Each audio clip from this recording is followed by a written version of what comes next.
Il l'a quittée sans un mot, et aujourd'hui, elle revient avec 2 enfants identiques à lui. Mais avant de continuer cette histoire émouvante, abonnez-vous dès maintenant pour ne manquer aucun de nos récits.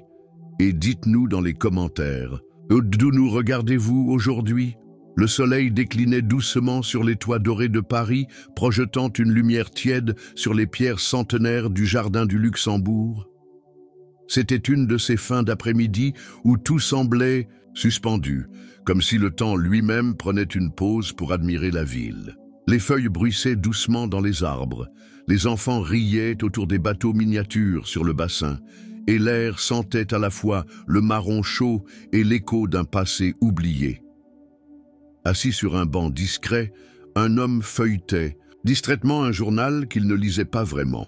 Élie d'Aubrac, un nom que l'on murmurait dans les cercles d'affaires, un magnate discret dont les investissements avaient redessiné le visage de la technologie européenne. Vêtu d'un manteau sombre, d'une écharpe de cachemire et de lunettes au vert, fumé, il aurait pu passer inaperçu, si son allure n'était pas si parfaitement calibrée, si son regard n'était pas si intensément habité. Ce jour-là, il n'était pas venu pour un rendez-vous. Il n'était pas là pour signer un contrat, ni pour superviser une acquisition. Il était venu sans savoir pourquoi, juste une intuition. Une force intérieure l'avait tiré loin de ses bureaux silencieux, de son appartement musée où personne ne l'attendait. Il avait marché, sans but, et s'était retrouvé là, comme autrefois. Le murmure d'une voix le fit se figer. C'était une voix douce, familière, presque irréelle. Une voix qu'il n'avait pas entendue depuis plus de 20 ans, et qui pourtant résonnait encore dans ses souvenirs les plus tenaces. Il leva lentement les yeux, le cœur battant sans prévenir. Elle était là, Clara. Elle riait, légèrement penchée vers 2 enfants qui jouaient à empiler des feuilles mortes. Ses cheveux noirs étaient relevés en chignon flou, son manteau beige tombait avec grâce sur une silhouette qu'il aurait pu reconnaître les yeux fermés. Elle n'avait pas changé, ou peut-être que si. Elle avait ce regard fatigué que seuls les adultes qui ont beaucoup aimé et beaucoup perdu savent porter, mais son sourire avait survécu au temps. Élie sentit le sol se dérober sous ses pieds, mais ce n'est pas Clara qui le laissa sans voix. C'étaient les enfants. 2 garçons d'environ 6 ou 7 ans, boucles brunes, regard intense, mâchoire, bien dessinée, une ressemblance troublante, presque douloureuse. Ils ressemblaient à lui, comme 2 échos miniatures de son propre visage d'enfant. Il aurait pu croire à une hallucination, il aurait voulu que ce soit une coïncidence, mais au fond de lui, quelque chose venait de se briser. Clara leva les yeux, et leurs regards se croisèrent, un instant d'éternité. Le monde s'était arrêté, le vent s'était tu. Tout bruit alentour semblait étouffé par la brutalité silencieuse de cette collision de destin. Elle le reconnut immédiatement. Comment aurait-elle pu l'oublier? Mais elle ne sursauta pas, elle le fixa avec une étonnante sérénité, comme si, au fond d'elle, elle avait toujours su qu'un jour, ce moment reviendrait. Qu'un jour, les yeux qu'elle avait tant cherchés se poseraient à nouveau sur elle et sur les enfants qu'elle avait élevés seule. Élie, lui, ne parvenait plus à respirer. Un des garçons accourut vers Clara, tenant une feuille d'érable géante comme un trophée. Il lui sauta dans les bras en riant, et Clara l'embrassa tendrement sur le front, sans rompre le regard avec Élie. Puis, elle tourna doucement la tête vers l'autre enfant et prononça « Jules, viens dire bonjour à monsieur. » Et c'est à ce moment-là qu'Élie comprit que le passé n'était pas un souvenir, mais une présence, vivante, incarnée. Ce jour-là, Élie d'Aubrac rencontra ses fils.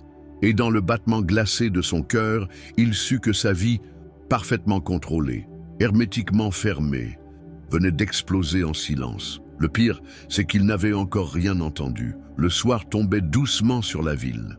Après cette rencontre foudroyante dans les jardins du Luxembourg, Élie d'Aubrac marchait lentement dans les rues de Paris, l'esprit fracturé, incapable de remettre de l'ordre dans le chaos qui s'était abattu sur lui en quelques secondes. Les lampadaires s'allumaient un à un, dessinant sur le trottoir des ombres allongées, comme si même la ville savait qu'un fantôme était sorti de son passé.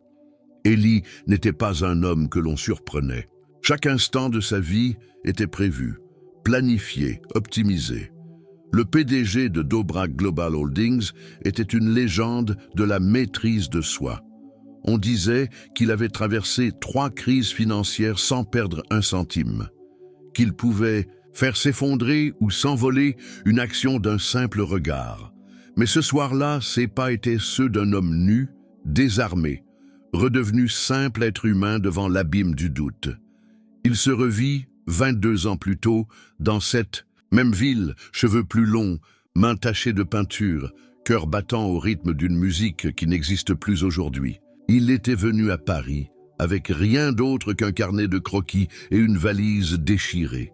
Et elle était là, Clara, avec sa guitare sur l'épaule, ses poches vides et ses yeux pleins d'horizon. Ils étaient inséparables. 2 gosses, paumés, unis par un amour plus grand que la misère, que l'avenir, que la peur. Puis un jour, il était parti, sans un mot, sans explication, sans retour. À l'époque, il croyait que partir était la seule manière de devenir quelqu'un, qu'il fallait renoncer à l'amour pour mériter le pouvoir, que les sentiments étaient un luxe pour ceux qui ne visent pas le sommet. Il avait choisi l'ambition, la solitude, les murs en verre et les avions privés. Et aujourd'hui, il découvrait que dans son sillage, il avait laissé bien plus qu'une histoire d'amour inachevée. 2 enfants. Il monta les marches de son immeuble haussmannien sans même se souvenir avoir appelé le chauffeur. Une fois dans son appartement, au dernier étage, face à la tour Eiffel illuminée, il se servit un verre de whisky. Il ne buvait presque jamais. Cette fois, il avala le liquide ambré d'un trait, puis s'adossa au mur, la tête renversée, les yeux clos. Qui était-il? Jules et Élie. Elle avait appelé l'un d'eux Élie. Il sentit une lame invisible s'enfoncer dans sa poitrine. Il se revit plus jeune, peignant sur un vieux chevalet, et Clara allongée sur un matelas au sol, chantant un air d'opéra avec une fausse note à chaque reprise, riant jusqu'à en pleurer. Elle lui disait « Tu seras quelqu'un, mais reviens me chercher, promets-le ». Et il avait promis. Avant de trahir, son téléphone vibra. Un message de sa secrétaire « Rappel, réunion conseil d'administration demain 9h, ordre du jour, acquisition Corvalis Tech ». Il effaça le message sans répondre. Cette nuit-là, Élie ne dormit pas. Il resta debout face à la ville, à observer les lumières qui s'éteignaient une à une, comme des promesses étouffées. Au petit matin, il décida de retrouver Clara. Mais il ignorait encore que Clara l'attendait déjà et qu'elle aussi avait un secret à lui révéler. Le ciel de Paris était d'un bleu limpide ce jour-là, comme rarement à la fin de septembre. Élie Dobrak, vêtue simplement d'une chemise en lin et de lunettes de soleil sombre, marchait seule, les mains dans les poches, le pas lent, comme s'il tentait de ralentir le cours du temps. Il s'était échappé de son bureau feutré, de ses dossiers, de ses décisions à plusieurs zéros, pour respirer un peu d'air. Il ne savait pas pourquoi il avait choisi ce quartier, pourquoi ses pas l'avaient mené là. Mais dès qu'il franchit l'entrée du petit square bordé de platanes, il sentit une pression dans sa poitrine. Ce parc, il n'y était pas, revenu depuis plus de 20 ans. Les feuilles commençaient à tomber, dessinant au sol un patchwork doré et brun. Les rires d'enfants résonnaient à travers l'espace, libres, innocents, insouciants. Il s'arrêta près d'un banc, les yeux perdus dans les souvenirs. C'était ici, précisément ici, que Clara et lui s'étaient assis un après-midi d'automne, une baguette encore tiède dans un sac, partageant des rêves trop grands pour leur âge. C'était leur lieu, leur rituel. Chaque mercredi, après les cours de musique, ils s'y retrouvaient, la main sur la main, à parler du futur, comme si tout était encore possible. Il ferma les yeux, juste une seconde, pour entendre sa voix. Cette voix qu'il avait tenté d'oublier, mais qui s'était incrustée en lui comme une note suspendue dans une partition inachevée. Et soudain, elle résonna réellement. Une voix, douce, familière, vibrante. elle chantait une mélodie qu'il connaissait par cœur. Clair de lune, mais pas celle de Debussy. Leur version, celle qu'ils avaient inventée ensemble, mêlant les mots d'un vieux poème trouvé dans une bibliothèque et quelques accords mal joués sur un vieux piano. Il rouvrit les yeux brusquement, le cœur battant plus vite. Il tourna la tête en direction du son. Là, sous le grand chêne au fond du parc, une femme était assise sur une couverture. Ses cheveux noirs attachés en chignon lâche, son visage tourné vers deux petits garçons qui jouaient à courir en rond autour d'un arbre. Elle avait un livre à la main, mais elle ne lisait pas. Elle chantait simplement, comme on respire. Élie sentit ses jambes se... Unbagé, c'était elle, Clara. Elle n'avait pas tant changé. Quelques rides autour des yeux, des épaules plus rondes, une sérénité nouvelle dans l'attitude. Mais c'était elle, sa Clara, celle qu'il avait aimée à la folie, celle qu'il avait abandonnée sans un mot, sans un regard en arrière, celle qui ne l'avait jamais cherchée. Il resta figé, incapable de bouger, hypnotisé par la scène. Les deux garçons riaient, puis l'un d'eux trébucha et tomba. Clara se leva d'un bond, le releva doucement, souffla sur son genou écorché. Élie vit alors leur visage, le même front, le même pli entre les sourcils, le même regard. Son regard, il chancela. Ses enfants? Non, impossible. Ils avaient quoi, 6, peut-être 7 ans? Trop jeunes? Mais... Et s'il... Il recula d'un pas. Il voulait partir, fuir. Mais une force plus puissante que la peur le clouait. Sur place, il ne pouvait plus détourner les yeux, parce que soudain, tout ce qu'il avait soigneusement enterré refaisait surface. Leur dernier été, leur promesse, la nuit où il avait disparu, et cette possibilité qu'il n'avait jamais osé envisager, qu'elle ait gardé quelque chose de lui, quelqu'un. Et alors, comme si le destin lui-même décidait de forcer la rencontre, Clara leva la tête. Leurs regards se croisèrent, et dans ce seul échange de silence, tout bascula. Elle ne détourna pas les yeux. Élie sentit le sol se dérober sous ses pieds. Tout en lui criait de rester immobile, mais ses jambes, comme mues par une volonté propre, avancèrent. Chaque pas résonnait dans sa poitrine, plus fort que le précédent. Clara ne bougeait pas. Elle l'observait, droite, digne, son regard impassible comme un miroir dans lequel il se voyait, nu, sans armure. Il s'approcha d'elle lentement, essayant de lire sur son visage les années perdues. Les garçons, eux, continuaient à jouer, insouciants, lançant des feuilles mortes en l'air comme des confettis. Le rire de l'un d'eux résonna dans l'air, clair, lumineux, et Élie ferma les yeux une fraction de seconde. Ce son, il avait une note familière, un timbre qu'il n'aurait jamais cru entendre à nouveau. Quand il rouvrit les yeux, Clara tenait une main posée sur la tête d'un des garçons. L'autre venait de s'asseoir sur la couverture, les joues rougies, parlait fort. Elle n'avait pas encore prononcé un mot. Il s'arrêta à 2 pas d'elle, incapable d'aller plus loin. Sa voix se brisa quand il murmura « C'est toi ?» Elle inclina légèrement la tête, un sourire à peine visible au coin des lèvres. Ce n'était ni un sourire d'accueil, ni un sourire de vengeance. C'était autre chose. Une reconnaissance, douloureuse, une tempête silencieuse contenue dans une mer calme. « Oui », dit-elle simplement. Son ton était neutre, pas d'accusation, pas d'émotion apparente. Et pourtant, chaque syllabe le transperçait. Il baissa les yeux vers les enfants, qui maintenant les observaient avec curiosité. 2 paires d'yeux ambrés, 2 visages presque identiques. Le même petit pli entre les sourcils lorsqu'il fronçait, comme lui. Le même éclat malicieux dans le regard. Des reflets d'un passé qu'il pensait effacé. « Ce sont tes enfants ?» demanda-t-il d'une voix rauque, incertaine. Clara le fixa un instant, puis se pencha légèrement pour caresser les cheveux d'un des garçons. Elle murmura leurs prénoms comme une réponse sacrée, Jules et Élie. Il recula d'un pas, comme s'il venait de recevoir un coup invisible. Le monde s'était arrêté, l'air semblait plus dense, plus lourd. Tout tournait autour de ces 2 noms, Élie. Elle avait donné à l'un d'eux son prénom, sans jamais lui dire, sans jamais le prévenir.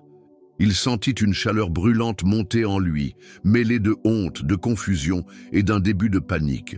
Sa main trembla, légèrement. Clara, elle, restait d'un calme absolu. « Pourquoi » souffla-t-il, incapable d'achever sa phrase. Elle haussa légèrement les épaules, comme si cette question, elle se l'était posée 1000 fois déjà. « Parce que tu n'étais plus là, parce que tu avais choisi le silence, parce que je n'avais pas besoin de permission pour aimer mes enfants ?» Il ferma les yeux, luttant contre le vertige. Il voulait hurler, demander pourquoi elle ne l'avait pas cherché, pourquoi elle ne l'avait pas forcé à revenir. Mais au fond, il connaissait la réponse. Il était celui qui était parti, celui qui n'avait pas laissé d'adresse, ni de mots, ni de traces. Celui qui avait eu peur. Un des garçons, Jules, s'approcha de lui et leva la main. « Monsieur, tu es un ami de maman ?» Il resta figé. Ce monsieur l'étrangla plus que n'importe quelle insulte. Il se pencha doucement, essayant de retrouver sa voix. On pourrait dire ça. Oui. Clara observa la scène sans intervenir. Le silence entre eux était épais, mais pas vide. Il était chargé de tous les mots qu'ils n'avaient jamais dits, de toutes les nuits qu'ils avaient traversées séparément. « Tu veux t'asseoir » demanda-t-elle enfin en indiquant un coin vide de la couverture. Il hésita, puis hocha la tête. Il s'assit maladroitement au bord, sans oser trop s'approcher. Les enfants reprirent leur jeu, les laissant seuls dans une bulle suspendue, entre passé et présent. Il se risqua à la regarder à nouveau. Ses traits, plus matures, étaient encore magnifiques. Mais c'était son regard qui le bouleversait. Il n'était plus celui de la jeune fille qu'il avait connue. C'était celui d'une femme qui avait traversé la tempête et survécu. « Tu leur as parlé de moi ?» Elle détourna le regard, fixant un point invisible au loin. Non, il ne savait rien. Jusqu'à aujourd'hui, il ferma les yeux. La douleur était sourde, mais réelle. Il avait été effacé. Mais peut-être le méritait-il. Et maintenant, elle tourna la tête, lentement vers lui, et dans ses yeux, pour la première fois depuis leur retrouvaille, il lut une étincelle de défi, d'espoir, de peur aussi. Maintenant, c'est à toi de choisir.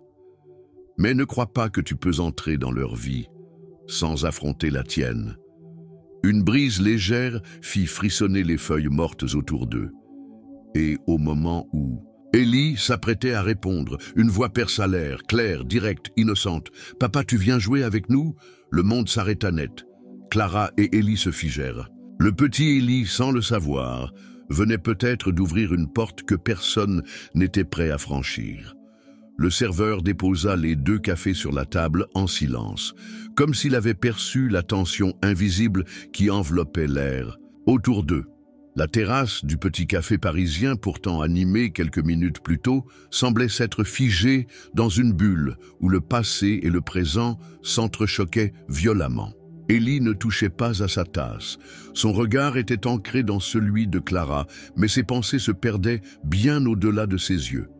Clara, de son côté, gardait une posture droite, presque fière. Mais ses doigts tremblaient légèrement autour de la anse de sa tasse. Elle ne voulait pas être ici. Pas dans ce contexte, pas de cette façon, mais elle avait accepté, pour les enfants, pour lui peut-être, ou pour elle-même, pour mettre un point final à un chapitre jamais refermé. « Tu savais que j'étais à Paris ?»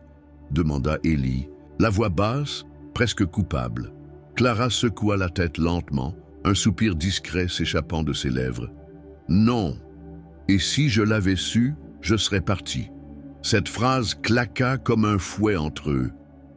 Il ferma brièvement les yeux.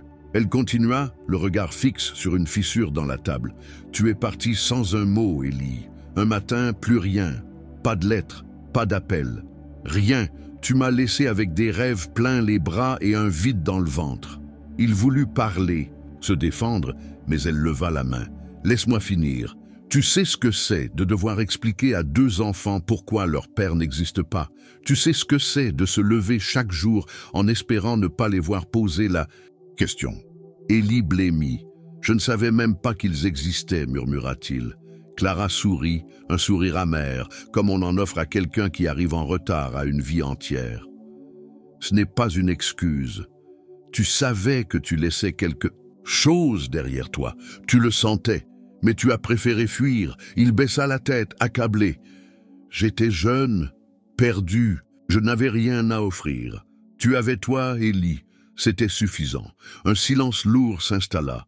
Autour d'eux, des rires d'enfants, le bruit d'un tramway au loin, un serveur qui renversait un verre. Des scènes ordinaires, en contraste, cruelles avec la tempête qui grondait à cette table. « Comment s'appelle-t-il » demanda-t-il brisé. « Jules et Élie. » Il releva les yeux, surpris. Un éclat traversa son regard, mêlé d'émotion et de douleur. « Tu leur as donné mon nom. Non pas pour toi, pour ce que tu étais à ce moment-là. Un souvenir, un amour, pas un homme d'affaires, un jeune fou qui jouait du piano sous la pluie. » Il ne put retenir ses larmes. Elles roulèrent lentement sur ses joues, sans honte. Clara détourna les yeux. Elle ne voulait pas flancher, pas encore. « Tu veux les voir » demanda-t-elle soudainement, la voix cassée. Il hocha la tête, mais elle secoua la sienne. « Pas maintenant. Pas tant que je ne suis pas sûr que tu resteras. Je ne suis plus celui qui part, Clara. » Elle le regarda longuement, comme pour sonder la vérité au fond de ses yeux. Elle y vit la peur, le regret, mais aussi une étincelle, faible, fragile. « Mais réelle. Tu as 10 minutes, dit-elle enfin. Ils sont là-bas, dans le square. Ils jouent. » Il se leva brusquement, le cœur battant. Elle posa une main sur son bras. Pas comme leur père, comme un homme. Il acquiesça et s'éloigna à pas lents, le regard tourné vers les 2 silhouettes qui couraient entre les arbres. Mais tandis qu'il s'approchait, quelque chose le frappa. Il ne les connaissait pas. Ils avaient son visage, peut-être, mais aucune histoire en commun, et il allait devoir se battre pour mériter chaque seconde de leur avenir. Ce qu'il ignorait encore, c'est qu'une décision encore plus difficile l'attendait avant la fin de la journée. Une décision qui pourrait tout détruire ou tout réparer. Il resta là, immobile à quelques mètres du banc où les 2 garçons riaient aux éclats, insouciants. Ils se poursuivaient autour d'un vieux chêne, se lançaient un ballon dégonflé, tombaient, se relevaient, criaient, riaient encore. Élie les observait, une main sur la barrière métallique qui délimitait l'entrée du square. Il ne savait pas comment franchir cette ligne. Pas physiquement, non, mais intérieurement. Comment passer d'inconnu à quoi? Témoin? Ami? Père? Il inspira lentement, les yeux embués. Puis il entra. Le gravier crissa sous ses pas, un son anodin mais qui lui paraissait assourdissant. Les jumeaux s'arrêtèrent. L'un d'eux, Jules sans doute, le plus grand des 2 aux boucles plus claires, inclina la tête curieux. L'autre, Élie, resta figé, tenant encore le ballon dans ses mains, comme s'il pressentait quelque chose. « Salut » dit Élie doucement, en s'accroupissant à leur hauteur. « Vous jouez bien ?» Les enfants échangèrent un regard. Jules répondit sur la défensive. « Vous êtes qui ?» Il sourit presque nerveusement. « Je m'appelle Élie. » Un silence. « Comme moi ?»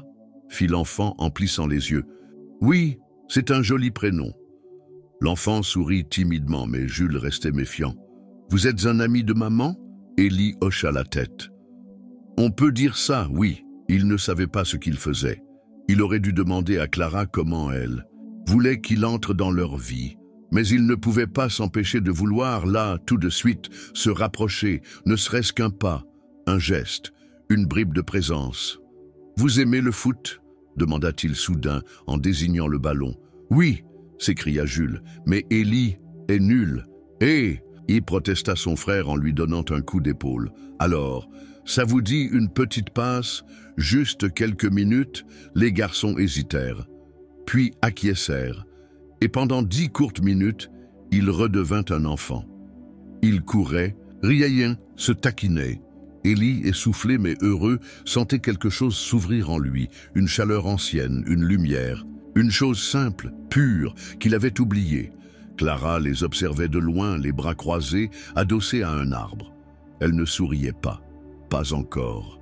Elle jaugeait. Elle espérait sans vouloir l'admettre. Quand le ballon s'échappa vers elle, elle le ramassa lentement. Les garçons coururent vers elle. Élie suivit à quelques pas derrière. « Maman, regarde, il joue super bien !» Clara lança un regard à Élie, long, insondable. « C'est vrai ?» demanda-t-elle en souriant à moitié. « C'est le meilleur qu'on ait vu ici », cria Ellie Junior. Elle hocha la tête. « Bon, il faut rentrer maintenant, dites au revoir à monsieur... » Elle laissait le flou volontairement. Un test, une ouverture. « Ellie », répondit-il simplement. Les enfants saluèrent, tout sourire. Clara s'apprêta à les guider vers la sortie, mais il fit un pas en avant. « Clara, est-ce que je peux les revoir ?» Elle se retourna. Les garçons s'éloignaient déjà, insouciants. « Je ne veux pas qu'ils s'attachent à une promesse creuse. Ce n'est pas une promesse, c'est une demande. » Elle le fixa longuement, puis dit « Alors prouve-le, sois là demain, même une heure, même endroit. S'ils te reconnaissent, peut-être qu'on pourra parler. » Elle tourna les talons et s'éloigna, mais avant de disparaître au coin du square, elle se retourna. « Et pas en costume, viens en humain. » Il resta là, figé, le cœur battant trop fort, et il savait, sans l'ombre d'un doute, que cette seconde chance serait plus fragile qu'un verre de cristal entre des mains tremblantes. Ce qu'il ignorait encore, c'est que cette promesse silencieuse serait mise à l'épreuve bien plus tôt qu'il ne le pensait.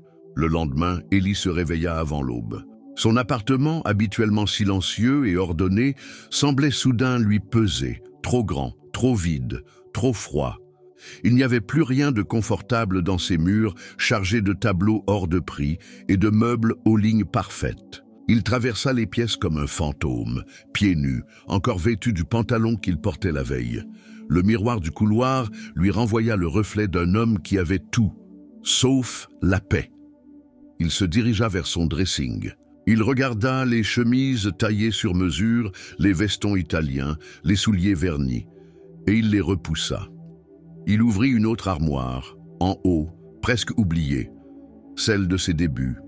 Un vieux jean, un pull gris au col fatigué, des baskets, décolorées. Il s'habilla comme on s'habille pour redevenir quelqu'un qu'on avait perdu de vue, puis il partit, sans chauffeur, sans garde du corps, sans plan. Il descendit les rues de Paris à pied, les mains dans les poches. Il acheta 2 croissants encore tièdes dans une boulangerie de quartier, un petit jus d'orange frais. Et il s'assit sur un banc à 20 mètres du square, bien avant l'heure du rendez-vous.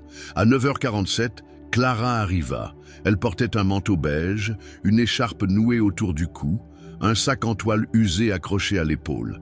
Elle le vit tout de suite. Le jean, le pull, les mains gantées de timidité. Elle n'avait pas besoin de sourire. Elle s'assit à ses côtés, en silence. « Tu es venu ?» dit-elle simplement. Il hocha la tête. « Je n'ai pas beaucoup dormi. » Moi non plus. Elle regarda les sacs dans ses mains. Pour les garçons, je ne savais pas quoi prendre. Je me suis dit que ça leur ferait plaisir. Un silence. Puis elle prit un croissant lentement et le partagea en 2 comme autrefois. Les garçons arrivèrent quelques minutes plus tard. Ils couraient, encore essoufflés de leur trajet. En apercevant Ellie, ils s'arrêtèrent net. Puis, comme une évidence, ils lui firent signe et accoururent. Il se leva maladroitement et les salua avec un mélange de gêne et de joie contenue. « Tu es revenu !» cria Jules. « T'avais dit que tu viendrais » ajouta Ellie Junior. « J'ai promis à votre maman et je vous ai apporté quelque chose. » Il sortit les croissants, les jus. Les enfants s'assirent sur l'herbe, heureux, dévorant le petit déjeuner improvisé comme un trésor. Clara les observait, debout à quelques pas, les bras croisés, mais quelque chose dans son regard avait changé. Une brèche, une attente. La matinée passa doucement. Ellie raconta des histoires de son enfance, parla de musique, de sport. Il leur apprit à faire un nœud de cravate, à lire le plan du métro, à reconnaître le chant d'un merle, puis vint la pluie, fine, persistante. Ils coururent se réfugier sous un kiosque, riant comme des idiots. Ellie enleva sa veste pour couvrir les épaules d'Ellie Junior. Il frissonna, mais ne dit rien. Midi, Clara annonça qu'il était temps de partir. Les garçons protestèrent. Ils voulurent rester encore. Ellie leur fit promettre qu'ils écouteraient leur maman. Ils obéirent, à contre-cœur. Mais avant de partir, Jules se tourna vers lui. « Tu reviens demain ?» Il regarda Clara. Elle ne dit rien, ne sourit pas. Mais elle ne détourna pas le regard non plus. « Oui, répondit-il, demain, et tous les jours où vous voudrez de moi. » Ils partirent en courant. Clara resta en arrière. « Tu tiens vraiment à être là ?»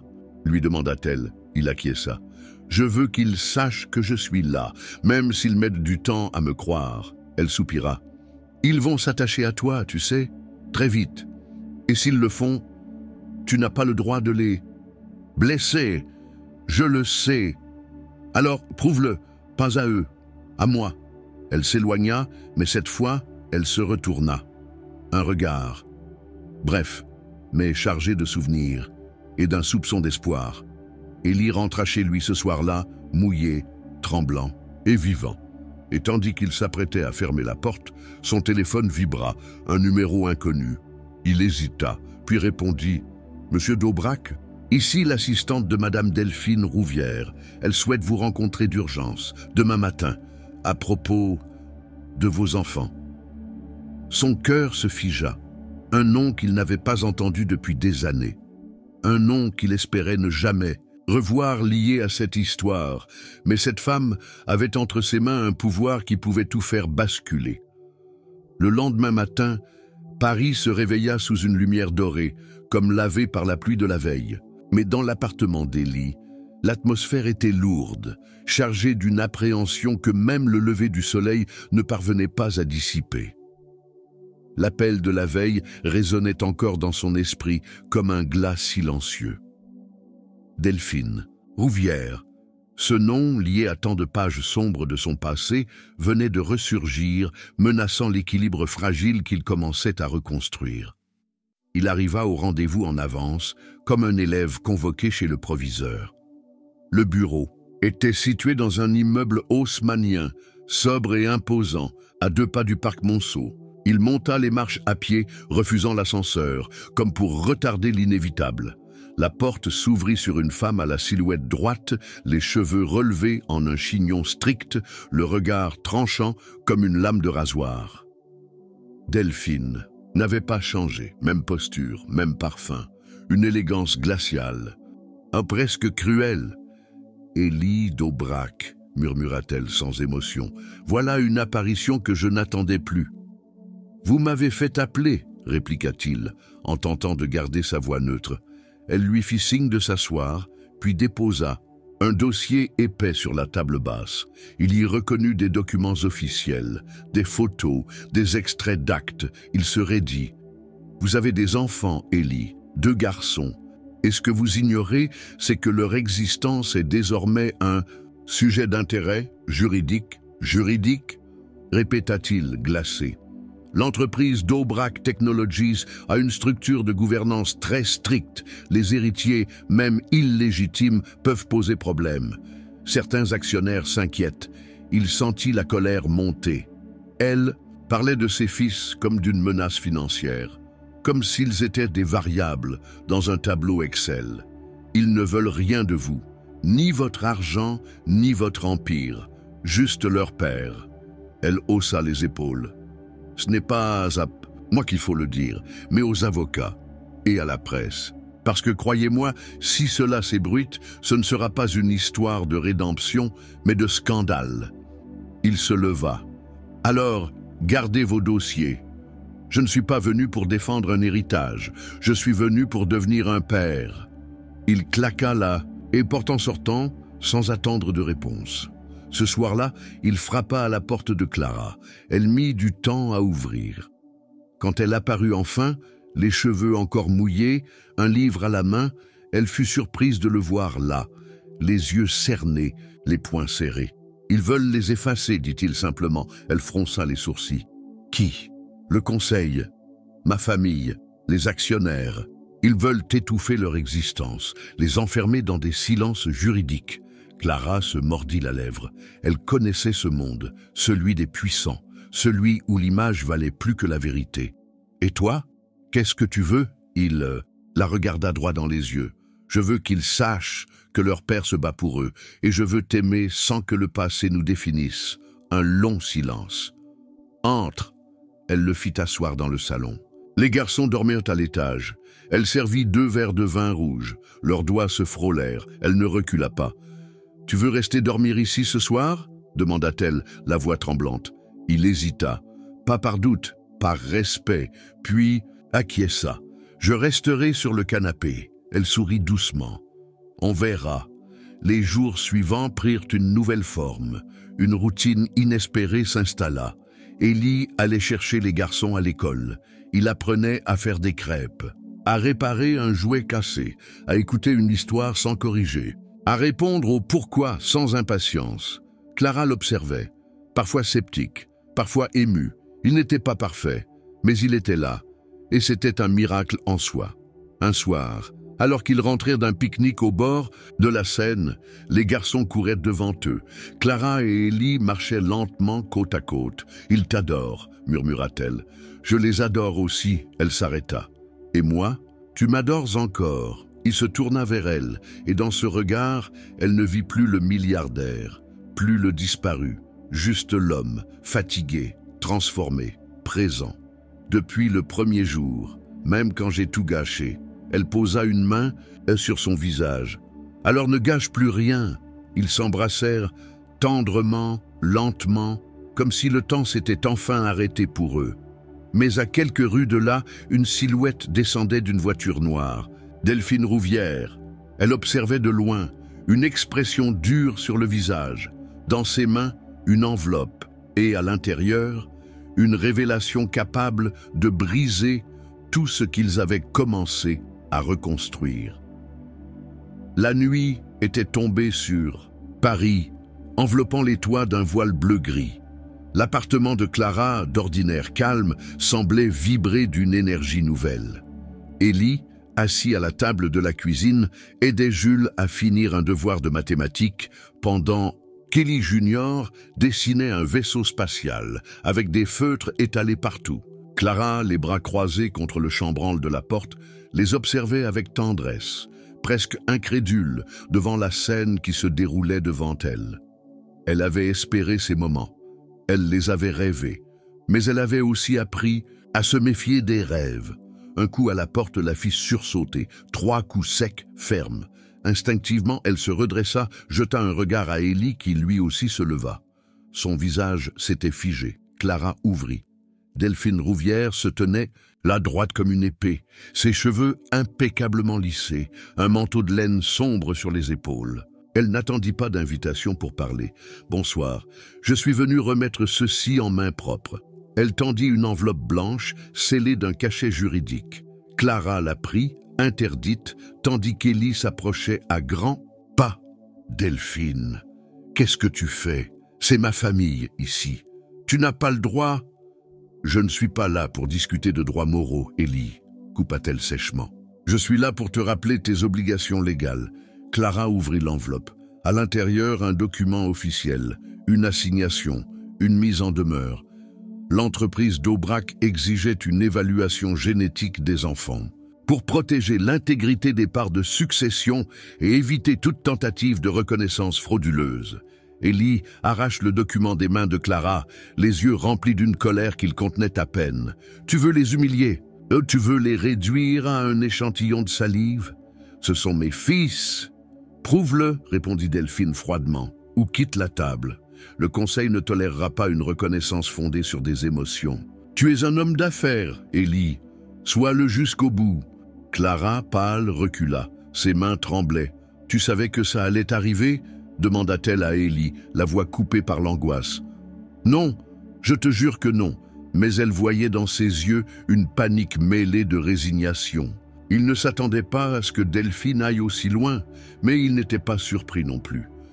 Delphine tourna les talons. « Vous avez 7 jours. Après cela, les avocats s'occuperont du reste. » La semaine qui suivit fut un enfer. Les chats. Médias s'en mêlèrent.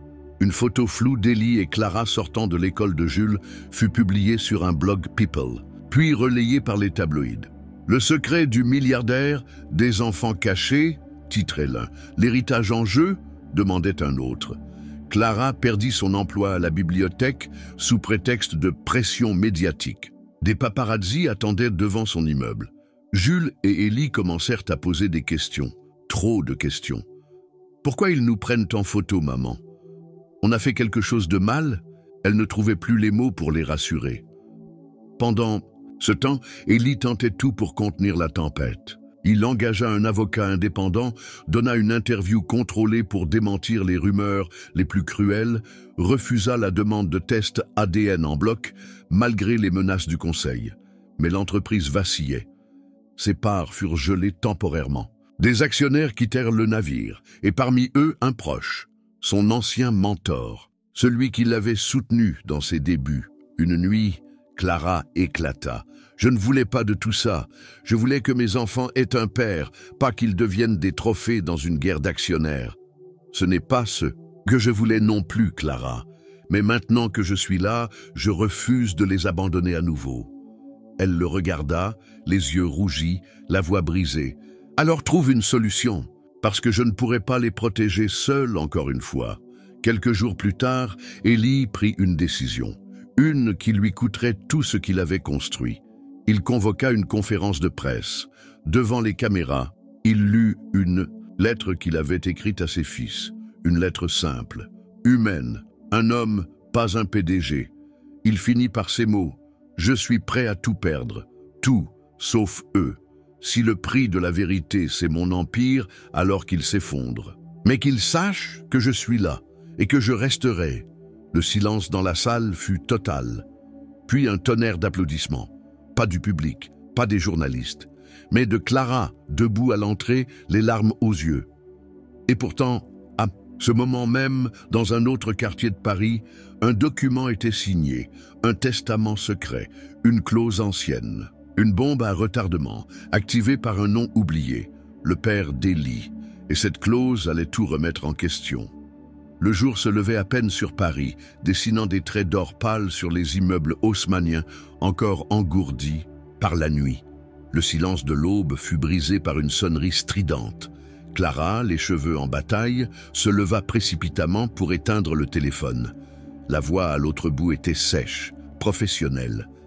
Madame Moreau, études, notarial Barret et associés. Une lecture de testament concernant feu Monsieur Albert d'Aubrac est prévue ce matin à 9 h. Vous êtes cité comme bénéficiaire potentiel. Votre présence est exigée. Clara fronça les sourcils, déstabilisée. Il doit y avoir une erreur. Je ne connais pas cet homme. Il s'agit du père biologique de Monsieur Élie d'Aubrac. Le rendez-vous n'est pas facultatif, madame. Elle raccrocha, confuse. Élie dormait encore dans le salon, affalé sur le canapé, une couverture jetée sur lui à la hâte la veille. Elle hésita à le réveiller, puis se ravisa. Ce genre d'appel ne pouvait pas attendre.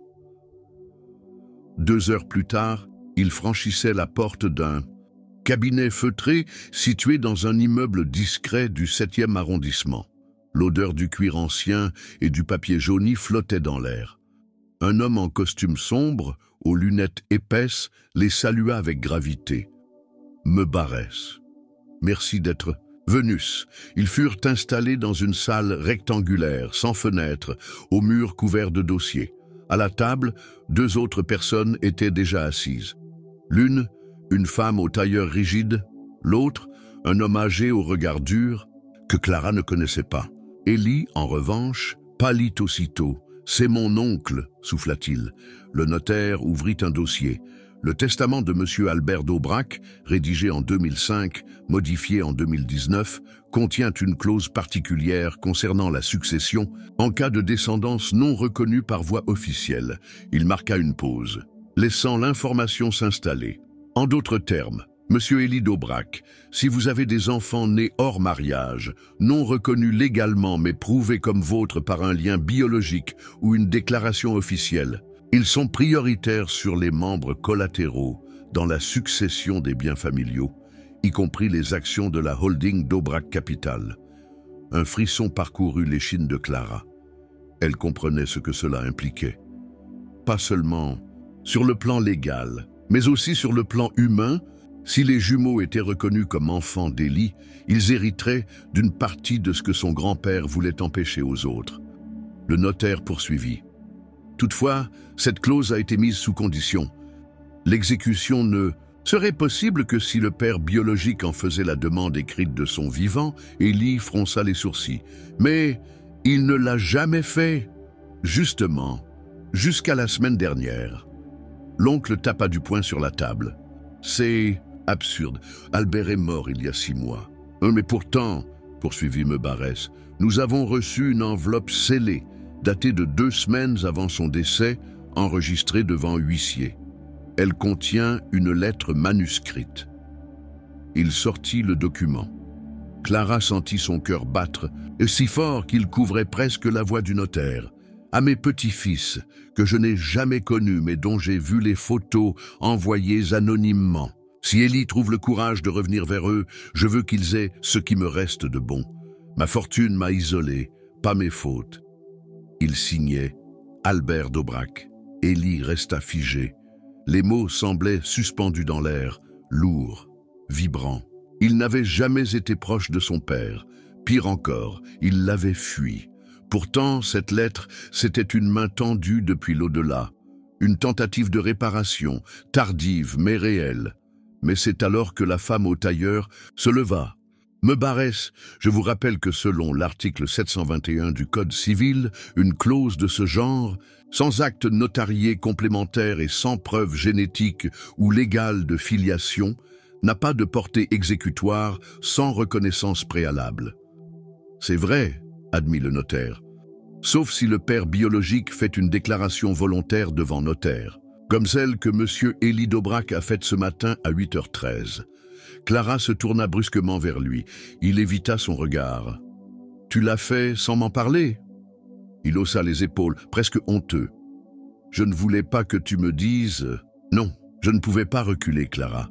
Pas cette fois. » Ils sortirent du cabinet dans un silence pesant. Dehors, le vent s'était levé.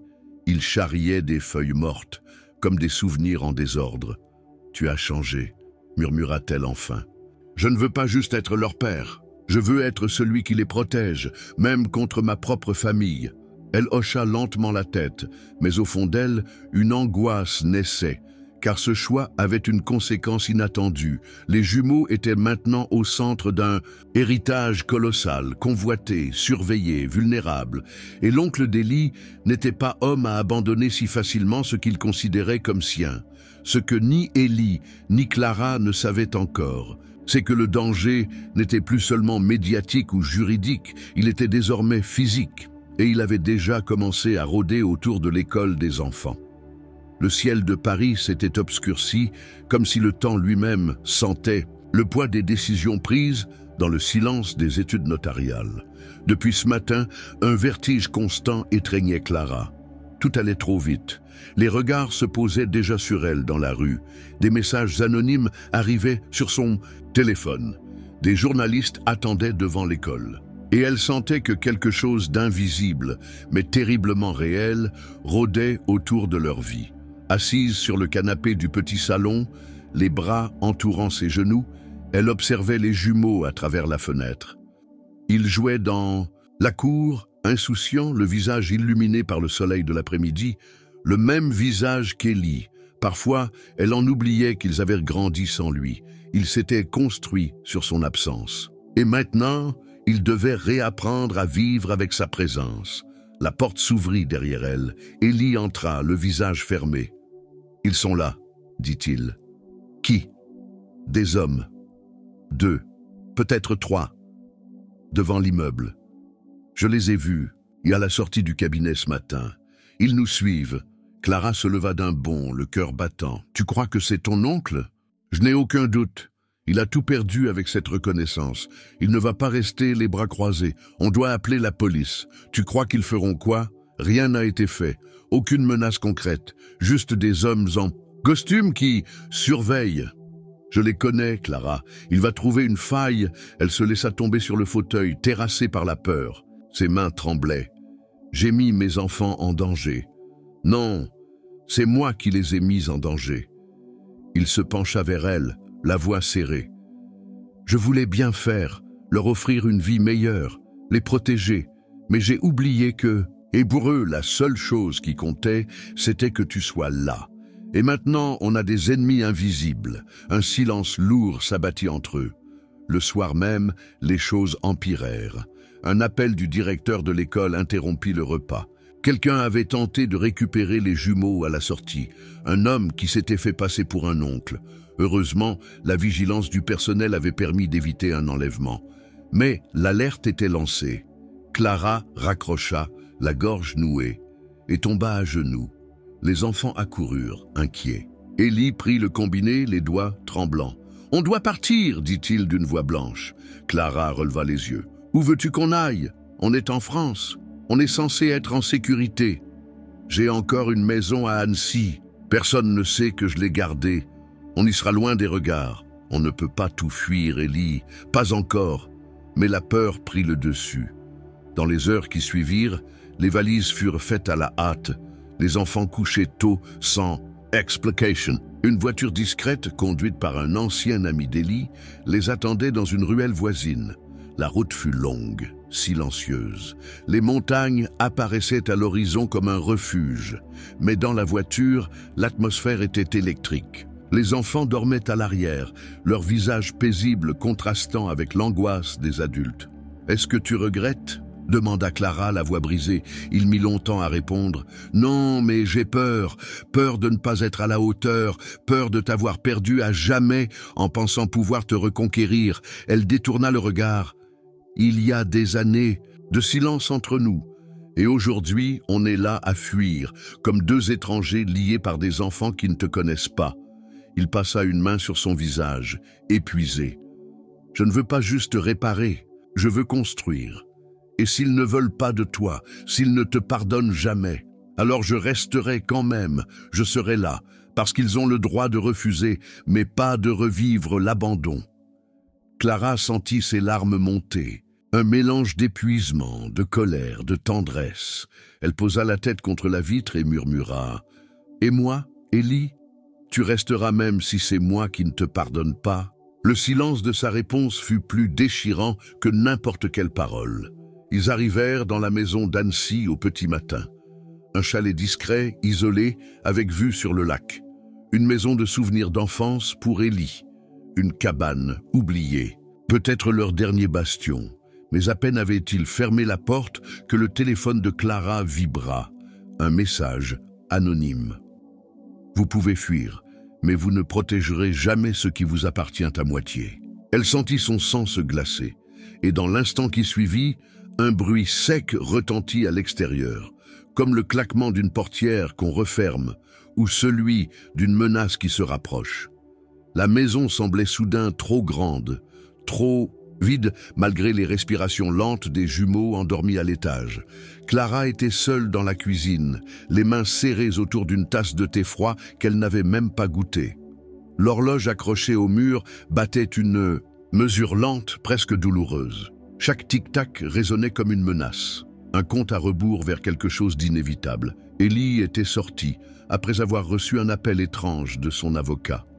Il avait prétexté un besoin de clarté, mais Clara avait vu dans ses yeux une panique qu'il n'avait pas su masquer. Elle ne lui avait pas demandé de rester. Elle ne savait même plus si elle voulait qu'il reste. La fuite, la peur, les enfants, tout s'entrelaçait en elle comme une tempête sans issue. Elle monta à l'étage à pas feutrés, jeta un regard sur ses fils. Jules, roulé dans sa couverture, tenait encore dans ses bras un vieux doudou que Clara avait recousu 1000 fois. Ellie, son jumeau, dormait la bouche entr'ouverte, les sourcils froncés, comme s'il rêvait déjà d'un monde où tout est compliqué. Clara les observa longuement, les larmes aux yeux. Ils n'avaient rien demandé. Ils étaient nés d'un amour inachevé, d'une rupture non dite, d'un homme qui avait fui et d'une femme qui avait tenu. Et aujourd'hui, ce même homme réapparaissait, bouleversant leur équilibre, les confrontant à une nouvelle image de ce qu'un père pourrait être. Pas celui des histoires inventées, mais celui en chair, en sang, en regret. Elle descendit, ouvrit la porte du jardin. L'air était froid. Le lac en contrebas miroitait doucement sous la lune, comme un miroir trop honnête. Elle marcha pieds nus sur l'herbe, laissant la fraîcheur pénétrer jusqu'à ses os. Chaque pas la ramenait un peu plus à elle-même. Assise, sur le vieux banc de pierre, elle laissa le silence l'envahir, ce silence qu'elle connaissait si bien depuis des années. Le silence des nuits sans réponse. Le silence des anniversaires sans lettres. Le silence des questions sans visage. Mais ce soir-là, ce silence avait une texture différente, plus dense, plus tranchant. Elle pensa à ce que sa vie aurait pu être si Ellie n'était jamais revenue. Stable peut-être, prévisible.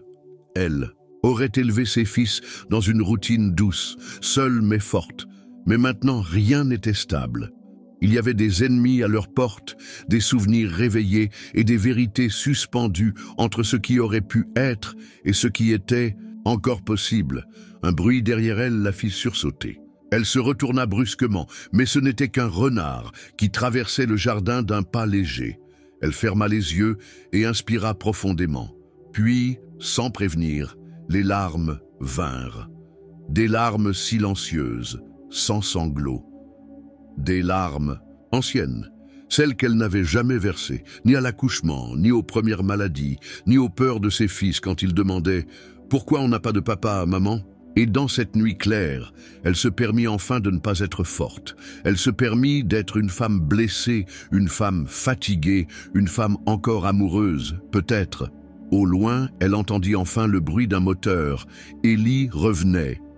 Mais ce qu'il allait lui dire allait remettre en question tout ce qu'elle croyait encore possible. La voiture noire s'arrêta lentement devant la maison endormie. Les phares s'éteignirent un à un, comme s'ils respectaient la paix fragile de cette nuit. Ellie resta un instant assis derrière le volant, le front posé contre le cuir froid du volant. Son souffle était court, irrégulier, et ses mains tremblaient à peine.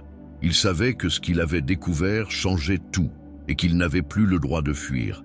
Pas cette fois. Il descendit, referma la portière sans bruit, et avança lentement dans le jardin. La silhouette de Clara se dessinait dans l'ombre, assise seule sur le banc, immobile. Elle ne se retourna pas tout de suite. Elle savait que c'était lui, comme si son retour avait le même poids que les saisons, inévitable. Il s'approcha doucement, puis s'assit à ses côtés sans un mot. « Je t'écoute », dit-elle simplement. Les yeux fixés sur le lac, il hésita, cherchant les bons mots. Mais il n'y avait pas de bons mots pour ce qu'il devait dire, seulement la vérité. « Clara, il y a quelque chose que tu dois savoir, et ça va te blesser, mais je ne peux plus garder ça pour moi. » Elle se tourna lentement vers lui, son visage baigné par la lumière lunaire. Aucune peur dans ses yeux, juste une attente douloureuse. « Il y a 20 ans, je ne suis pas parti sans raison. J'ai été contraint de partir. On m'a menacé. Toi, tes parents, tout ce qui comptait pour moi. » Elle fronça les sourcils. « Qui ? » ?»« Mon père. » Elle se redressa surprise. Ellie n'avait jamais parlé de lui, pas une seule fois. Il m'a forcé à quitter la France, m'a coupé de mes comptes, de tout. Et surtout, il m'a fait signer des documents m'interdisant de te recontacter. Sinon, il détruisait ta famille. Ton père allait perdre son entreprise, ta mère, sa santé. J'étais jeune, Clara. J'étais impuissant et lâche. Le silence se fit. Et pesant, le vent jouait dans les feuilles, comme une plainte lointaine. Clara baissa les yeux bouleversée. « Et maintenant ? Pourquoi maintenant ?» Il sortit lentement une enveloppe froissée de sa poche intérieure. « Parce qu'il est mort, il y a 2 semaines, et dans son testament, il a tout confessé, tous les détails, et il a fait une chose encore plus cruelle. Il m'a laissé le choix de réparer ou d'oublier. » Elle ouvrit l'enveloppe d'un geste tremblant. À l'intérieur, plusieurs pages manuscrites, le cachet d'un notaire et une photo d'elle enceinte, prise de loin, qu'elle n'avait jamais vue. « Il vous surveillait », murmura-t-elle, écœurée. « Et moi, je n'ai rien su, jusqu'à ce que ce courrier me parvienne. Il m'a tout arraché, et maintenant il me laisse choisir. » Clara ferma les yeux, prise dans une tempête intérieure. « Choisir quoi, Ellie ?» Il tourna lentement son regard vers elle. « Choisir de tout reprendre, de rester, de vous protéger, d'être père et homme, ou de tout vendre, tout. Ou quitter et te laisser enfin vivre ta vie, sans moi. » Elle se leva lentement, marchant vers le bord du lac. L'eau noire reflétait la lune comme un miroir troublé. Elle sentit son cœur battre si fort qu'il semblait vouloir sortir de sa poitrine. Il la rejoignit. « Dis-moi ce que tu veux, Clara. Je ferai ce que tu diras. » Elle tourna vers lui un et regards où brûlaient 1000 émotions. Colère, tendresse, fatigue, espoir. Ce n'est pas à moi de décider pour toi. Tu dois choisir, Élie. Pas pour moi, pour toi. Es-tu prêt à vivre avec le passé, à le porter chaque jour, à affronter leurs questions, leurs doutes, leur silence? Il ne répondit pas. Elle s'approcha encore. Ce choix, tu dois le faire maintenant. Parce que demain, je ne pourrai peut-être plus t'attendre. Il la regarda, déchiré, et dans ce moment suspendu, alors qu'un cri d'enfant traversait la nuit depuis une fenêtre ouverte à l'étage, Élie sut que son choix n'aurait pas seulement des conséquences pour lui, mais pour 2 vies qu'il n'avait jamais connues, et une femme qu'il n'avait jamais cessé d'aimer. Mais au même instant, son téléphone vibra dans sa poche. Un seul message, une seule ligne, et ce qu'il lut fit vaciller tout ce qu'il pensait être prêt à affronter. Le téléphone vibra une seconde fois dans sa main. Élie hésita, les sourcils froncés. Il savait que ce moment devait être sacré, qu'aucune technologie, aucun écran ne devait le détourner de ce qu'il vivait ici, maintenant. Pourtant, le nom qui s'affichait sur l'écran balaya toute sa concentration. C'était Lucien, l'ancien bras droit de son père, celui qui avait disparu de sa vie au même moment où Élie s'était vu forcé de fuir Paris 20 ans plus tôt. Un homme silencieux, loyal, et qui ne prenait jamais la peine de recontacter quelqu'un sans une raison vitale. Il ouvrit le message. Une seule phrase, concise, brutale. « Ce que ton père a écrit est incomplet. Tu dois me rejoindre. Ce n'est pas fini. » Élie sentit le sol se dérober sous ses pieds. Il leva lentement les yeux vers Clara, qui le regardait avec cette intensité, silencieuse, prête à entendre une réponse, une promesse, peut-être une renaissance. Mais au lieu de répondre, il recula d'un pas, le visage soudain vidé de couleur. « Qu'est-ce que c'est ?» demanda-t-elle, sentant immédiatement que quelque chose s'était brisé dans l'air. Il lui tendit le téléphone, comme s'il n'avait plus la force d'expliquer. Elle lut. 1 fois, 2 fois, puis ferma les yeux, les lèvres tremblantes. « Il y a autre chose », murmura-t-elle. Il acquiesça lentement, les mâchoires serrées. « Lucien. C'est lui qui m'a aidé à quitter la France à l'époque. Je ne savais pas qu'il était encore en vie. S'il dit que ce que mon père a écrit est incomplet, c'est que quelque chose d'encore plus sombre a été caché. » Elle recula à son tour, déchirée entre colère et peur. « Tu veux y aller ?» Il mit un temps à répondre. « J'ai besoin de savoir, Clara. S'il y a un mensonge, un dernier... » « Un mensonge. Alors je dois l'entendre avant de rester. Je ne peux pas m'ancrer ici si les fondations sont pourries. » Clara explosa. « Et nous, Élie, tu vas encore partir ? Encore une fois, quand les choses deviennent réelles, quand il faut se battre pour autre chose que ta vérité ? Ce n'est pas ça, je te jure. Tu dis que tu veux être père. Alors commence par rester quand c'est inconfortable. Commence par choisir ceux qui sont ici, pas les fantômes du passé. » Il s'approcha d'elle, prit ses mains malgré sa résistance. « Ce n'est pas une fuite, c'est un dernier face-à-face. Si je n'y vais pas, je ne saurai jamais ce que j'ai vraiment laissé derrière moi. Et comment je peux construire quelque chose de vrai avec toi et les enfants. » Elle baissa les yeux, vaincue.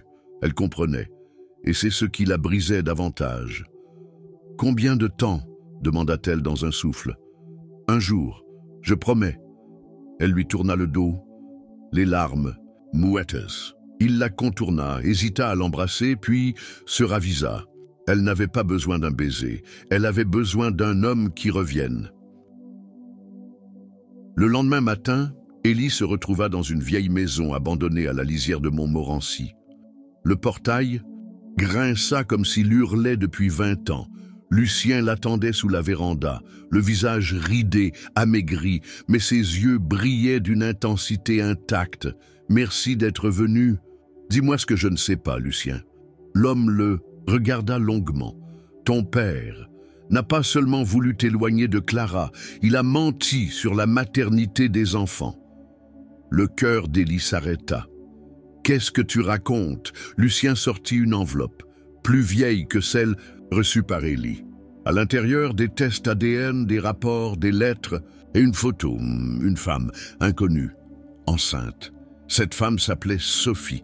Elle a disparu peu après ton départ. Officiellement, elle n'a jamais existé. mais elle portait aussi des jumeaux. Et ton père a fait en sorte que les deux grossesses ne soient jamais liées à ton nom, par peur, par contrôle, par folie. Élie sentit ses jambes fléchir. Tu veux dire que Clara n'est peut-être pas la seule à avoir eu mes enfants?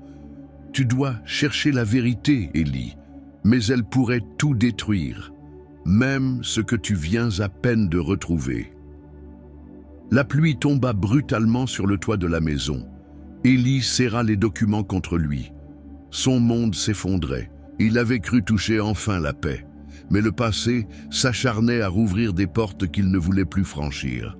Et pendant qu'il restait là, figé dans l'incrédulité, il ne savait pas que Clara, de retour chez elle, venait de recevoir une lettre anonyme dans sa boîte aux lettres, une seule ligne, écrite à la main. Il t'a menti une seconde fois. Tu ne sais pas tout. Et pour la première fois depuis leur retrouvaille, elle douta. Les jours passèrent, étirés comme les fils invisibles d'une tapisserie tissée trop serrée. Paris, elle-même, semblait retenir son souffle. L'air était lourd d'un silence étrange, comme si la ville savait que quelque chose s'était déplacé dans l'équilibre fragile entre deux âmes. Élie n'était pas encore revenue. Clara attendait, chaque matin, chaque soir, scrutant les pas dans l'escalier, les bruits dans le couloir, espérant entendre le claquement familier de la porte ou la voix tremblante d'un homme revenu affronter ses fautes. Les jumeaux, eux, continuaient de vivre dans l'ignorance paisible de l'enfance. Jules dessinait des planètes sur les vitres embuées, tandis qu'Élie, le petit, posait des questions sur l'univers, sur les trous noirs, sur ce qui arrive quand quelqu'un disparaît. Clara, elle, avait lu la lettre une fois. Toujours la même phrase, griffonnée à l'encre noire. Il t'a menti une seconde fois, tu ne sais pas tout. Elle avait voulu la brûler. Elle l'avait froissée, jetée, récupérée. Chaque recoin de son esprit tournait autour de cette phrase, de ce poison doux qui ravivait les plaies. Le doute, ce doute ancien, qu'elle avait cru pouvoir enterrer sous les retrouvailles, sous la joie fragile des premiers regards échangés entre père et fils. Mais maintenant, il grandissait à nouveau, rampant dans ses pensées comme le lierre sur une façade fissurée.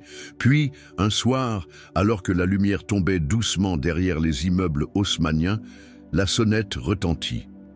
Elle sursauta. Son cœur battait, si fort qu'elle eut l'impression qu'il allait se briser à travers sa cage thoracique. Elle ouvrit. Élie était là. Il avait le visage épuisé, les traits tirés, mais dans ses yeux, une vérité nue, brute, sans phare. « Je suis allé au bout, dit-il sans préambule. J'ai tout lu, tout entendu, et je suis revenu. » Elle ne dit rien. Pas encore.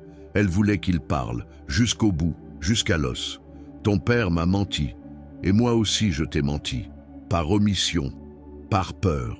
Parce que je ne voulais pas perdre ce que je venais à peine de retrouver. » Elle croisa les bras, se tenant droite, comme pour éviter que ses émotions ne la fassent flancher. « Dis-moi. » Il sortit une photo de sa poche.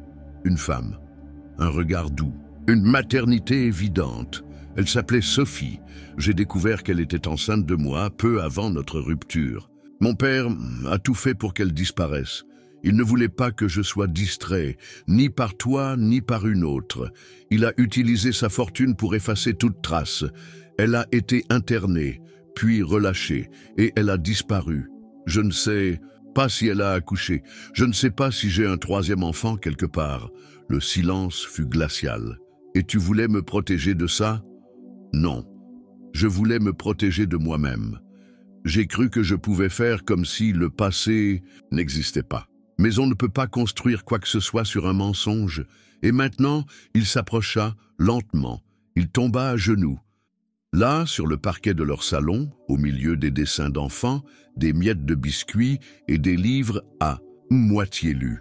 Je n'ai rien à t'offrir, aucun conte de fées.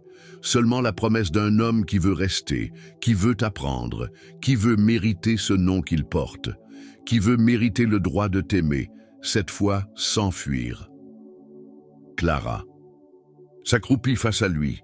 Ses larmes coulaient, silencieuses. Elle posa sa main sur sa joue. Il ferma les yeux sous le contact. « Tu n'as pas à mériter, Élie. Tu as juste à choisir et à rester, chaque jour. » Il ouvrit les yeux, et dans ce regard-là, elle vit enfin la paix qu'elle avait toujours cherchée chez lui. Il se releva, elle aussi, et sans dire un mot de plus, elle lui tendit la main.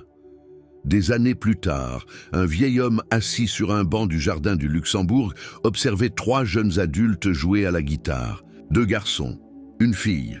Leur rire résonnait comme une chanson ancienne. Une petite fille courut vers lui, les bras pleins de fleurs. « Papy Élie, regarde ce que j'ai trouvé !» Il la serra contre lui, les yeux brillants. « Des trésors. Ma chérie, tu as trouvé des trésors. » Elle s'assit sur ses genoux. « Et toi, t'as trouvé quoi dans la vie ?» Il regarda au loin vers les arbres, vers les visages aimés, et répondit simplement « J'ai trouvé ce qui ne s'achète pas. » Elle sourit, sans comprendre. « C'est quoi ?» Il l'embrassa sur le front, les larmes aux yeux. « Le pardon.